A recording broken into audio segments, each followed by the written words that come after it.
से सबको खुदावंद मुबारक। मेरी गवाही ये है कि मेरे पेट में पत्थरियाँ थी और 3 महीने तक मैं कुछ खा पी नहीं सकती थी। माइक को नजदीक करो काका जरा। क्योंकि डॉक्टर ने मुझे ऑपरेशन के लिए बोला था।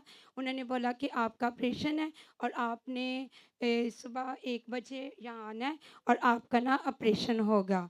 तो मैंने पापा जी से प्रेयर करवाई और खुदावंद का शुक्र है कि मेरी 3 अल्ट्रासाउंड में पत्थरियाँ आई थी और जब मैंने चौथा अल्ट्रासाउंड करवाया तो कोई पत्थरी, कोई चीज़ भी नहीं थी और खुदावंद की शुक्रगुज़ारी है कि कुछ भी नहीं।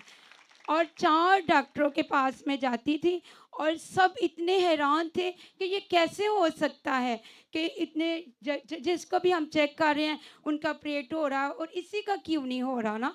फिर 2 हफ्ते से मेरी ये गवाही रुकी हुई थी क्योंकि डॉक्टर यकीन नहीं थे कर रहे कि मेरे साथ ऐसा हो सकता है। लेकिन मैंने कहा कि मेरा खुदावन सब कुछ करने की कुदरत रखता है।